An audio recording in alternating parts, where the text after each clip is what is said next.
نہ ہو رہے ہوں تو یہ باطنی خشوع میں آئے گا کہ اس کا جو قلب ہے وہ ساکن ہے اللہ تعالیٰ کی طرف، وہ متوجہ ہے اللہ تعالیٰ کی طرف، اور اس کے جو اعمال ہیں وہ صحیح طور پر اختیار کر رہا ہے۔ والذین هم عن اللغو معرضون، اور وہ لوگ جو لغویات سے اعراض کرنے والے ہیں، جس چیز کا کوئی فائدہ نہیں ہے وہ اس چیز کو ترک کر دیتے ہیں۔ تو یہ مومنین کی شان ہے کہ وہ ایسے تمام امور سے بچتے ہیں کہ جو بے فائدہ ہیں، اور بندے کے اسلام کی خوبصورتی میں سے ہے کہ وہ بے فائدہ لا یعنی چیزوں کو بالکل ترک کر دے۔ جب آپ تھک جائیں گے اس میں لگا دیں، اللہ آپ کو اجر دے۔ فرمایا والذین هم عن اللغو معرضون، جو لغویات سے اعراض کرنے والے ہیں۔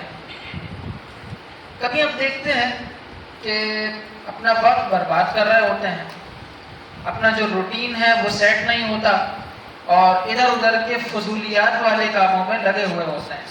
تو یہ ایک مومن کی شان نہیں ہے کہ دیکھا ٹائم ہے، فراغت ہے تو اس کو بیکار کاموں میں لگا دیا۔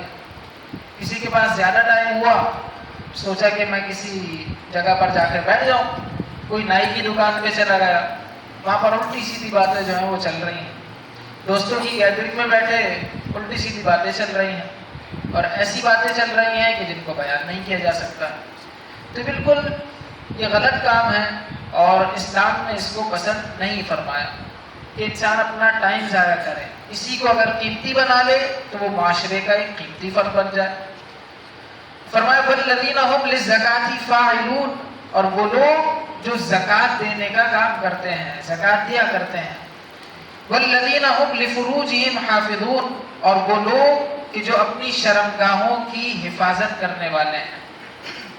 تو یہ بہت ہی بنیادی چیز ہے۔ آقا علیہ الصلوۃ والسلام نے ایسے شخص کو جنت کی بشارت دی ہے، گارنٹی دی ہے کہ جو اپنے دو جبڑوں کے درمیان والی چیز کی ضمانت دے دے، یعنی زبان کی ضمانت دے دے کہ اس کی حفاظت کرے گا، اور جو اپنی دو ٹانگوں کے درمیان والی چیز کی ضمانت دے دے، تو حدیث شریف کے مطابق آقا علیہ السلام نے اس کو جنت کی بشارت دی۔ تو اس وقت پاک دامنی کا حصول یہ انتہائی ضروری ہے، اور ہر معاشرے کو متوازن رکھنے کے لیے ایک سب سے بڑا اسپیکٹ ہے اور بہت ہی بہترین چیز ہے۔ والذین هم لفروجهم حافظون، اے گروہ ایمان، اے صاحب ایمان لوگوں، اے اللہ اس کے رسول صلی اللہ علیہ وسلم کا کلمہ پڑھنے والوں، چاہیے کہ ان اوصاف کو تم اپنا لو۔ تو قرآن مجید میں ان اوصاف کو ہمارے لیے بیان کیا گیا، اور فرمایا الا علی ازواجہم او ما ملکت ایمانہم، مگر یہ کہ اپنی ازواج یا جو باندیاں ہیں، تو شرمگاہوں کی حفاظت کا حکم دیا، اور جائز طریقے جو بیان کیے وہ صرف دو، یا تو ازواج یا کنیزیں، اور کنیزوں کا، باندیوں کا دور اب ختم ہو چکا ہے، تو صرف ایک ہی راستہ ہمارے پاس بچا ہے۔ آقا علیہ الصلوۃ والسلام نے ارشاد فرمایا من استطاع منکم الباء، اے گروہ جوان، اے نوجوانوں کے گروہ، یا معشر الشباب، من استطاع منکم الباء، تم میں سے جو نکاح کی استطاعت رکھتا ہو فلیتزوج، تو اسے چاہیے کہ نکاح کرے، فإنہ اغض للبصر، اس لیے کہ نگاہ کو نیچے رکھنے والا ہے، وأحسن للفرج، اور شرمگاہ کی حفاظت کرنے والا ہے۔ فرمایا من لم یستطع، اور جو استطاعت نہ رکھتا ہو، نان نفقہ نہیں دے سکتا، حقوق زوجیت ادا کرنے کی استطاعت نہیں ہے، تو سرکار نے فرمایا فعلیہ بالصوم، تو اس پر لازم ہے کہ روزہ رکھے، فإنہ لہ وجاء، اس سے پتہ چلا کہ یہ قاطع شہوت ہے۔ تو والذین هم لفروجہم حافظون، اور وہ لوگ جو اپنی شرمگاہوں کی حفاظت کرنے والے ہیں۔ تو فرمایا فمن ابتغى وراء ذلك فأولئک هم العادون، اس سے معلوم ہوا کہ جو کوئی ان راستوں کے علاوہ کسی راستے پر جائے تو وہی حد سے بڑھنے والے لوگوں میں سے، ایسے ہی لوگ حد سے بڑھنے والے ہیں۔ تو قرآن نے واضح بیان کر دیا کہ یہ جائز صورت ہے اور اس کے علاوہ جس چیز کو اپنائیں گے وہ غلط ہے. تو کوئی ونڈو شاپنگ کے لیے مارکیٹس میں نکل جائے، کوئی اپنی نگاہوں کو غلط استعمال کرنے لگ جائے، کوئی اپنے ہاتھوں کو غلط استعمال کرنے لگ جائے، تو یہ تمام چیزیں فمن ابتغى وراء ذلك کے تحت آئی. تو ایسے لوگ حد سے بڑھنے والے ہیں. پھر آگے اللہ تعالیٰ نے مزید اوصاف اہل ایمان کے بیان فرمایا والذین هم لأماناتهم وعہدهم راعون، اور وہ جو اپنی امانتوں اور اپنے وعدوں کی رعایت کرنے والے ہیں. یہ کامیاب مومنین کے اوصاف ہیں. جو امانت رکھوائی جائے تو اس کی پاسداری کرتے ہیں، اس امانت کی حفاظت کرتے ہیں اور اس کو پہنچا دیتے ہیں، اس کو غصب نہیں کرتے ہیں، اور اپنے وعدے کی رعایت کرنے والے ہیں، وعدے کی خلاف ورزی نہیں کرتے. والذین هم علی صلواتهم یحافظون، اور وہ جو اپنی نمازوں کی حفاظت کرتے ہیں. تو اپنی نمازوں کی بندہ حفاظت کرے، ان کو فرائض، شرائط، نماز کے واجبات، ان کے آداب کا لحاظ کرتے ہوئے نمازوں کو ادا کرتے ہیں اور ان کو بر وقت ادا کرتے ہیں، نمازوں کو قضا نہیں کرتے ہیں. تو ایسے لوگ اپنی نمازوں کی حفاظت کرنے والے ہیں. تو جب ان کے اندر یہ اوصاف آ گئے، نمازوں میں خشوع اور خضوع کرنے والے ہیں، لغویات سے، لغو و لعب سے، جو بے فائدہ چیزیں ہیں ان سے اعراض کرنے والے ہیں، زکوٰۃ ادا کرنے والے ہیں، شرمگاہوں کی حفاظت کرنے والے ہیں، امانت کو محفوظ رکھنے والے ہیں، اپنے وعدے کی رعایت کرنے والے ہیں. اور وہ لوگ کہ جو اللہ تعالیٰ سے کیے ہوئے وعدوں کی رعایت کرنے والے ہیں، اور وہ لوگ کہ جو اپنی نمازوں کی حفاظت کرنے والے ہیں. یہ اوصاف اپنے اندر اپنا لیے، اپنے اندر جمع کر لیے، اپنے اندر شامل کر لیے، تو اللہ تعالیٰ پھر انعام عطا فرماتا ہے. اور وہ انعام یہ ہے کہ اولئک هم الوارثون، یہی لوگ وارث ہیں، الذین یرثون الفردوس، یہ فردوس کی میراث پائیں گے. اللہ تعالیٰ انہیں جنت الفردوس میں داخل فرمائے گا. ہم فیہا خالدون، وہ اس میں ہمیشہ رہیں گے. تو ان اوصاف کو پڑھیے، سورۃ المؤمنون کھولیے. اس کی ابتدا میں ہی اللہ تعالیٰ نے ہمارے لیے رہنمائی کے یہ اصول بیان کیے ہیں. ہم کامیابی کی کتابیں پڑھیں، ورک شاپس اور سیمینارز اٹینڈ کریں، مختلف لیکچرز کے لیے جائیں، کاؤنسلنگ کے لیے جائیں، یہ بہت اچھی بات ہے. لیکن کامیاب ہونا چاہتے ہیں تو قرآن مجید میں سورۃ المؤمنون کھول کر ضرور دیکھیے. انشاءاللہ دنیا میں بھی کامیاب ہوں گے اور آخرت میں بھی شرمندگی سے بچیں گے. ڈائریکٹ براہ راست جنت الفردوس میں داخلہ ہوگا. اور صرف یہی نہیں کہ آخرت میں کامیابی ہے، بلکہ جو شخص ان اوصاف کو اپنائے گا دنیا کی کسی بھی فیلڈ میں ہوگا اللہ تعالیٰ اسے کامیاب فرمائے. ان اوصاف کو اپنا لے، وہ ہر جگہ سرخرو ہوگا، لوگوں کی نگاہوں میں اس کی عزت ہوگی.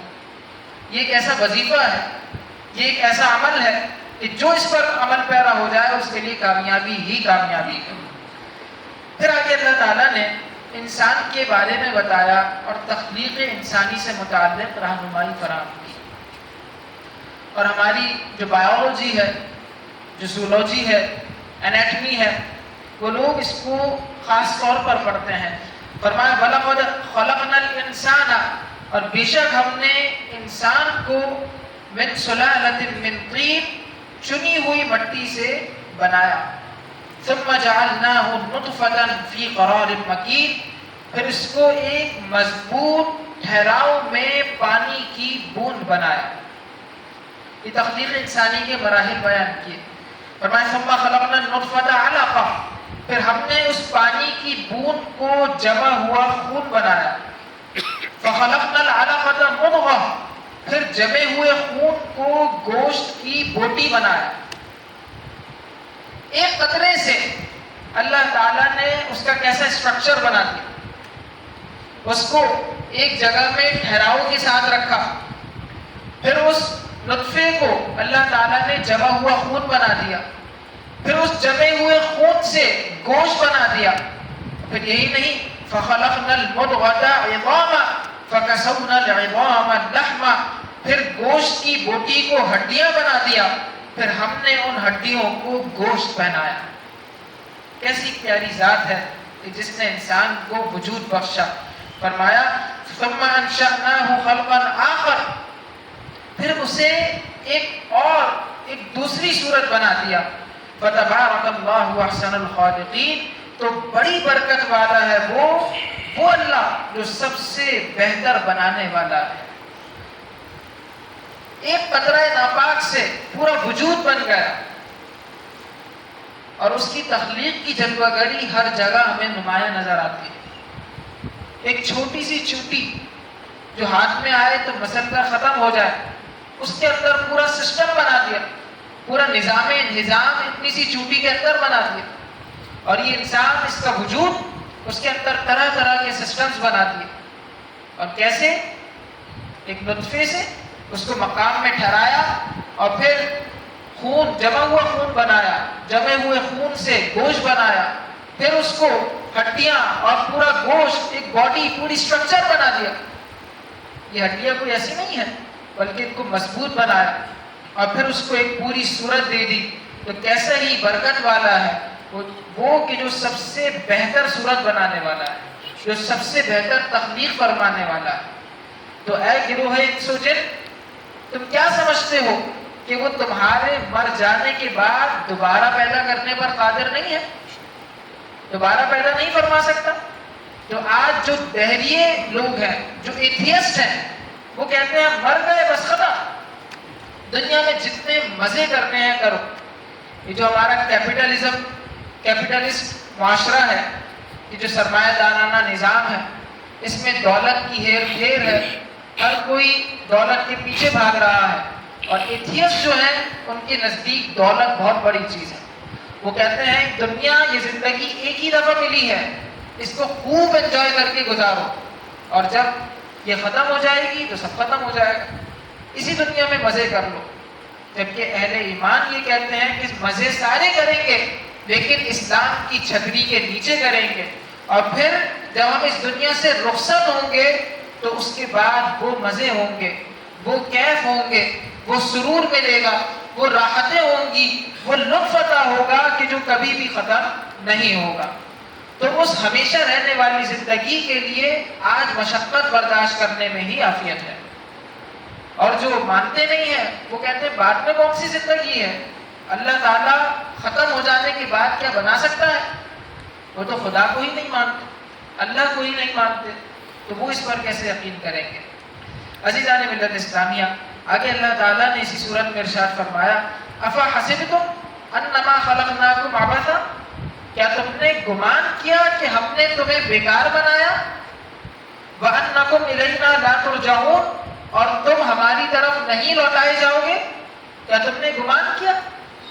تو اللہ تعالیٰ نے کسی چیز کو بیکار بنایا ہی نہیں. وہ حکیم ذات ہے. کون سی ذات ہے؟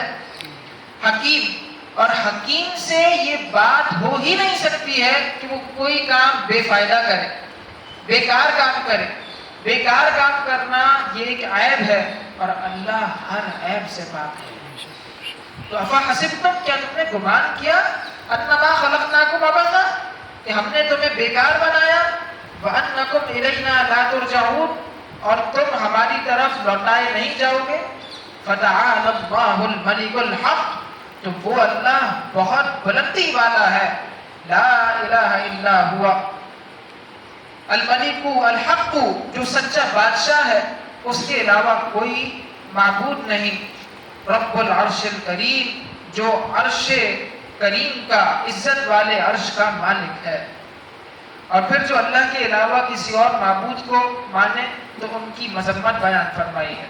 اس کے بعد سورۃ النور کا آغاز ہوا. انتہائی برکت والی صورت ہے، جس میں معاشرتی آداب اور اسلامی اصولوں کو واضح کیا گیا ہے. کوئی کسی پاک باز مومن پر، کسی پاک دامن عورت پر تہمت زنا لگا دے تو اس کی سزا بیان کی ہے. فرمایا والذین یرمون المحصنات ثم لم یأتوا بأربعة شہداء فاجلدوہم 80 جلدہ، اور جو پاک دامن عورتوں پر تہمت لگائیں پھر 4 گواہ نہ لائیں تو انہیں 80 کوڑے لگاؤ. تو مومن کی جو عزت ہے اسلام کو بہت ہی زیادہ مطلوب ہے. کبھی وقت ملا تو ہم 5 آبجیکٹیوز آف شریعہ آپ کے سامنے پیش کریں گے کہ شریعت نے کون سے 5 مقاصد جو ہیں ان کو بہت ہی زیادہ اہمیت دی ہے. یہ 5 مقاصد ایسے ہیں جن کی وجہ سے کبھی حرام کو حلال بھی کر دیا جاتا اور ان کو سرسری طور پر بیان کر دیتے ہیں کہ شریعت 5 چیزوں کو بہت اہمیت دیتی ہے. نمبر 1 دین، نمبر 2 جان، نمبر 3 عقل، نمبر 4 نسب اور نمبر 5 مال. یہ 5 مقاصد شریعت کے ایسے ہیں جن کو غیر معمولی اہمیت حاصل ہے. تو معمولی اہمیت نہیں ہے، بہت ہی بڑی اہمیت ہے. تو انسان کی عزت یہ بہت بڑی چیز ہے. نسب کا تحفظ یہ بہت ہی اہمیت کی حامل ہے. تو نسب کا تحفظ یہ شریعت کی طرف سے عائد کردہ ایک اہم ترین ذمہ داری ہے. اور کوئی پاک دامن عورتوں پر تہمت لگائے، 4 گواہ نہ لا سکے تو اس کے لیے حکم ہے کہ 80 کوڑے کی اس کو سزا دی جائے. اور اللہ تعالیٰ نے اس سورۃ مبارکہ میں حکم دیا اور زنا کی جو حد ہے اس کو بیان فرمایا کہ الزانی لا ينكح الا زانیة او مشرکہ والزانیة لا ينكحها الا زان او مشرک وحرم ذلك على المؤمنین. یہ خاص پیرائے میں بیان ہوئی اور پھر اس کی جو تخصیص ہے وہ آ گئی اور فرمایا الزانیة والزانی فاجلدوا كل واحد منهما 100 جلدہ کہ زانیہ اور زانی کو ان میں سے ہر ایک کو 100 کوڑے مارو. وَلَا تَأْخُذْكُمْ بِهِمَا رَأْفَةٌ فِي دِينِ اللَّهِ اور اگر تم اللہ اور آخرت کے دن پر ایمان رکھتے ہو تو تمہیں اللہ کے دین میں ان پر کوئی ترس نہ آئے. جب اللہ کی حد قائم ہو رہی ہو تو پھر چاہے وہ کتنا ہی قریبی ہو تمہیں ترس نہیں آنا چاہیے. حد قائم کر دو، حد جاری کرو. اور جب یہ حدود جاری ہو تو آپ دیکھیں گے معاشرے سے یہ بیماریاں، یہ خرابیاں، یہ برائیاں، یہ بدکاریاں بالکل ختم ہو جائیں گی. لیکن ان حدود کو قائم نہیں کرنے دیا جاتا کہ نہیں ان حدود کو قائم نہیں کریں گے. اور بدکاریاں، گناہ ان کو بہت ہی عام کر دیا، گھر گھر کی دہلیز پر پہنچا دیا، ایک ایک کے لیے آسان کر دیا. تو کہاں سے اہل ایمان اللہ تعالیٰ کا قرب حاصل کریں؟ اور وہ کہ جو شادی شدہ ہوں وہ ایسا کام کرے تو ایسوں کو سنسار کرنے کا حکم ہے کہ اتنے ان پر پتھر برسائے جائیں کہ ان کا انتقال ہو جائے. اور جو غیر شادی شدہ ہو وہ یہ کام کر بیٹھے تو ان کے لیے حکم ہے کہ 100 کوڑے مارو. فَاجْلِدُوا كُلَّ وَاحِدٍ مِّنْهُمَا 100 جلدہ ان میں سے ہر ایک کو 100 کوڑے مارو. آگے اللہ تعالیٰ نے فرمایا ان الذین جاءوا بالافک عصبۃ منکم بے شک جو لوگ بڑا بہتان لائے ہیں لا تحسبوه شرا لکم بل هو خیر لکم وہ تم ہی میں سے ایک جماعت ہے. تم اس بہتان کو اپنے لیے برا نہ سمجھو بلکہ وہ تمہارے لیے بہتر ہے. تو ایک موقع تھا، آقا علیہ السلام قافلے میں جا رہے تھے، غزوہ بنی مستلق کا زمانہ تھا. اہل ایمان حضور کے ساتھ تھے. حضرت عائشہ صدیقہ رضی اللہ عنہا کا ہار کھویا، اس کو ڈھونڈنے میں دیر لگی اور پھر منافقین نے سیدہ طیبہ طاہرہ سیدہ عائشہ صدیقہ رضی اللہ عنہا پر انتہائی بری تہمت لگا دی. جب تہمت لگائی تو حضور علیہ السلام کے قلب انور پر بہت ہی شاک گزرا. حضرت عائشہ صدیقہ انتہائی پریشان ہو گئی، متفکرہ ہو گئی. اہل ایمان وہ بھی پریشان تھے اور حضور علیہ السلام صبر کر رہے تھے. سیدہ صبر کر رہی تھی، ان کی کیفیات متغیر ہو گئی تھی، انتہائی بری تہمت ان پر لگائی گئی. اب ذرا غور کیجیے، سیدہ پر تہمت لگتی ہے، آقا علیہ السلام پریشان ہیں، غمگین ہیں. یہاں سے آیات طیبات کا نزول ہوتا ہے. 1 نہیں، 2 نہیں، 3 نہیں، قرآن مجید میں سورۃ النور کی متعدد آیات سیدہ عائشہ صدیقہ کی شان میں اور ان کی پاک دامنی کو ثابت کرنے میں اللہ تعالیٰ نے بیان فرمایا. اور آپ لوگ مستقل دروس میں شامل ہیں. آپ جانتے ہیں کہ جب حضرت مریم پر تہمت لگی تو کس نے پاک دامنی کی گواہی دی؟ حضرت عیسیٰ نے۔ حضرت یوسف علیہ السلام پر تہمت لگی تو کسی بچے نے پاک دامنی کی گواہی دی؟ ایسا ہی ہے۔ لیکن قربان جائیے حضور علیہ السلام کی مبارک زوجہ پر، سیدہ عائشہ صدیقہ پر، کہ ان پر تہمت لگتی ہے تو کوئی اور بیان نہیں کرتا، بلکہ اللہ تعالیٰ خود ہی ان کی شان میں سورۃ النور کی متعدد آیات نازل فرماتا ہے اور قیامت تک کے لیے ان کی پاک دامنی کو واضح فرما دیتا ہے۔ تو جن لوگوں نے تہمت لگائی، جن منافقین نے اس میں حصہ لیا، وہ انتہائی شقی القلب تھے اور انہوں نے حضور علیہ السلام کو ایذا پہنچائی۔ آگے اللہ تعالیٰ نے حکم دیا کہ ان الذین یحبون ان تشیع الفاحشہ فی الذین آمنوا، بے شک جو لوگ اس بات کو محبوب رکھتے ہیں کہ مسلمانوں میں، مؤمنین میں بے حیائی پھیلائیں۔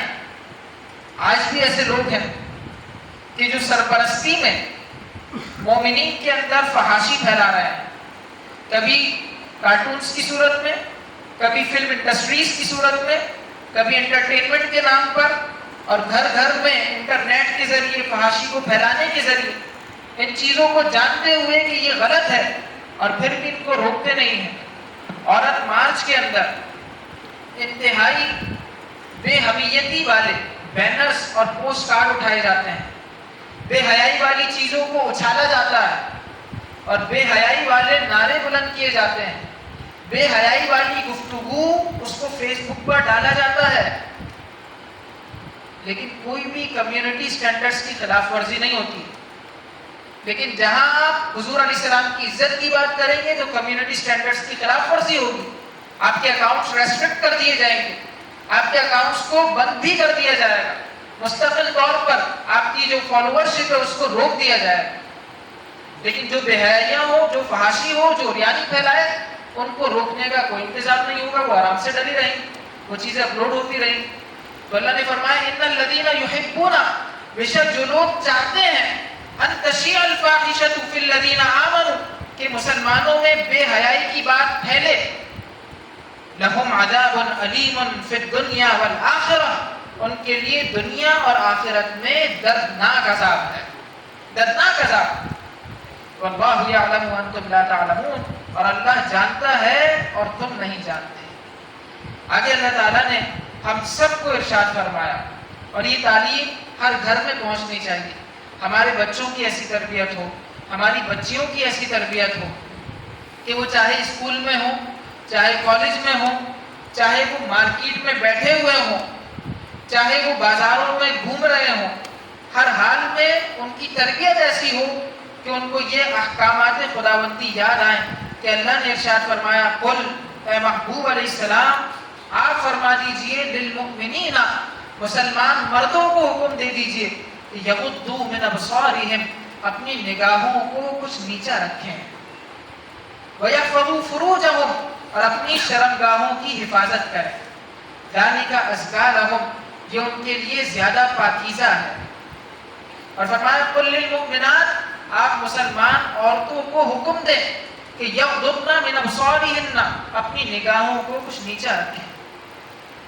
سورۃ النور کی یہ آیات اپنے بچوں کو، اپنی بچیوں کو سکھائی جائے کہ کس طرح اپنی حفاظت کرنی ہے۔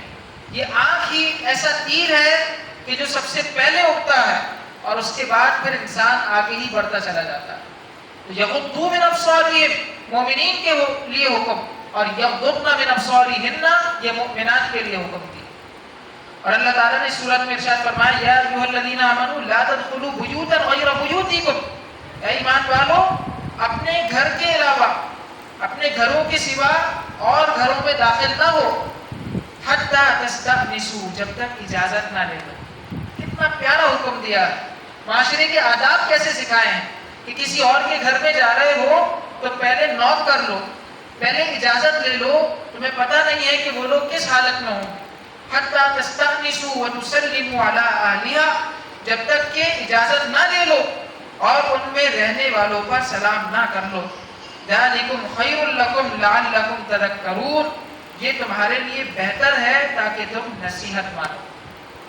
تو یہ آداب ہمیں بتائے گئے ہیں، اور آگے اللہ تعالیٰ نے اپنے نور کی مثال ایک چراغ سے دی ہے، اور نکاح کا حکم ارشاد فرمایا ہے اور فرمایا ان یکونوا فقراء یغنیہم اللہ من فضلہ، اگر وہ یعنی غنی نہیں ہوں گے، فقراء میں سے ہوں گے، تو اللہ تعالیٰ اپنے فضل سے انہیں غنی فرما دے گا۔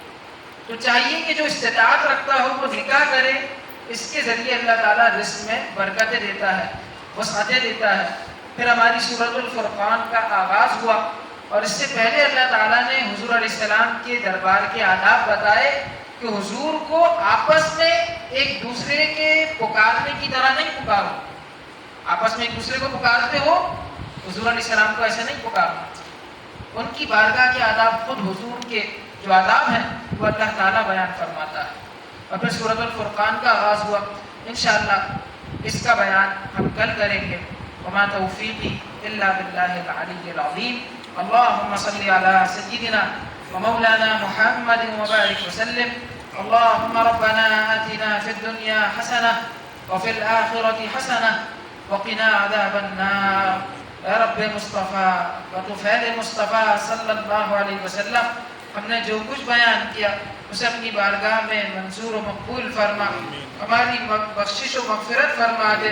اے کریم قرآن مجید کی برکت سے ہمارے گھروں میں رحمتیں، برکتیں، عزتیں نازل فرما دے، ہم سب کو فہم قرآن سے مشرف فرما دے، آداب زندگی قرآن کے بتائے ہوئے اصولوں کے مطابق اپنانے کی توفیق عطا فرما دے۔ اے الہ العالمین، اس کے ذریعے ہمارے اخلاق کو، کردار کو، گفتار کو، رفتار کو سنوار دے۔ اے مولا کریم، قرآن مجید کی برکت سے ہمارے قلوب کو منور فرما دے۔ اے کریم، اس کتاب مقدس کی برکت سے امت مسلمہ کو پھر سے غلبہ عطا فرما، عروج نصیب فرما، ترقیاں عطا فرما دے۔ دین اسلام کے پرچم کو پوری دنیا میں الہ العالمین سر بلند فرما دے۔ اہلیان غزہ کی، اہلیان فلسطین کی، اہلیان کشمیر کی غیب سے امداد فرما دے۔ وصلی اللہ تعالی علی حبیبہ ونور عرشہ محمد وآلہ واصحابہ اجمعین برحمتک یا ارحم